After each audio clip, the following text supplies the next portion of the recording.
Hey everyone, it's Norva here, your relationship change catalyst, and I want to welcome all you warrior queens to this site.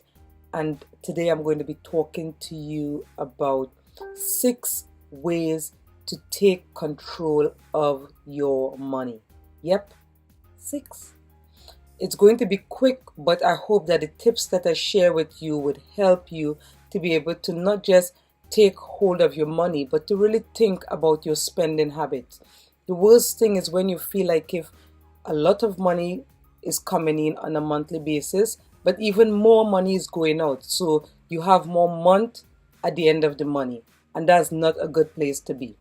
It's in no particular order, so listen to the steps and I'm encouraging you to please put them in place. Number 1, pay yourself first. A lot of times you hear the term pay yourself first and people don't really understand what it means. Now, you know when your money comes in, whether you're in business or you're working, when the finances come in, there are some money that of course has to go to Uncle Sam, the government, anyone that you want to call them. But then after that, you need to stop and think about the rest of the things that you know it's calling your money. I want to suggest to you that before you think about all those other things that's calling your money, remember that you are working so that you could be compensated for the work that you do. Yes, even if you're in business, you're working so that you could be compensated for the work that you've done. So, what do I mean by that? When you work, the only thing that would really give you true satisfaction is to know that one, you have money coming in. So if you have money coming in and you are not taking out some money for yourself to do things that you want to do with it before you spend money on everything else that you believe is a priority, after a while you begin to get stressed, you begin to get frustrated, and you're thinking, what am I doing? Am I a glorified slave? Am I just doing voluntary work? Where is this money going? I'm just giving all my money to the government, or I'm just paying bills, bills, bills. No, you have to get in the habit of, no matter how little the money is, making sure that you take some out so that you could use for your own self, use on you to improve your life. And you could use it how you want, on educating yourself, buying something nice for yourself, whatever it is. Just make sure that you get accustomed to, on a monthly basis, taking some money out for yourself. Number 2, not all debt is bad debt. Now, a lot of times there are people who they want to shy away from debt, and then there are others who anything they feel like buying, they think I am entitled to spending the money. But you have to stop and think, when I'm buying these things, what is it going to do for me in the short term and the long term? So for example, if you buy a house, see that as an investment. You're investing in your life, in your children's future, or in your family's future. You have a roof over your head. You're doing things that would help you to live a more comfortable life. Instead of, for example, just paying rent, and then when all that money goes, it goes, and you have nothing to show for it at the end of all those payments, except you were sheltered.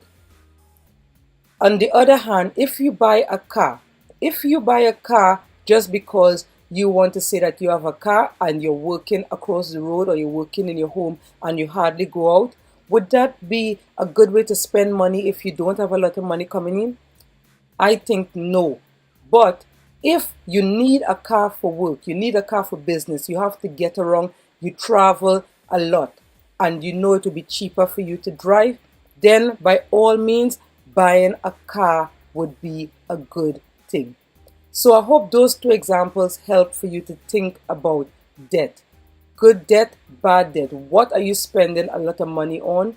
And is it going to help to advance your life in a good and a positive way? Or are you just spending and splurging and it's not really making an impact on your life long term? Number 3, create a budget. It's important that you learn how to really sit down and plan what you do with your money. Because if you don't plan, They say if you fail to prepare, you prepare to fail. And if you're not planning, if you're not sitting down and thinking about what you're going to do with the money when it comes in, then the money will come in. And as soon as it comes in, there will be things that will be calling it. It's almost like drawing it like a magnet and taking your money away from you. You don't want that. So it's important that you sit down and just plan what you're going to spend your money on. Yes, Warrior Queens? Number 4, understand how your credit works, especially your credit scores. Now, people hear about credit scores all the time, they talk about it, but not many people understand your credit scores. And in different countries, it may mean different things. I want to encourage you to take time out to sit down and learn what your credit score is. What is a good zone when it comes to your credit score? What means that you have good credit and bad credit? How can you improve your credit score if it's not at a good level? And if they have a problem with something that you've done, how could you make those things right? Learn those things. So write it down, credit score, and go and see how you could do things to improve that.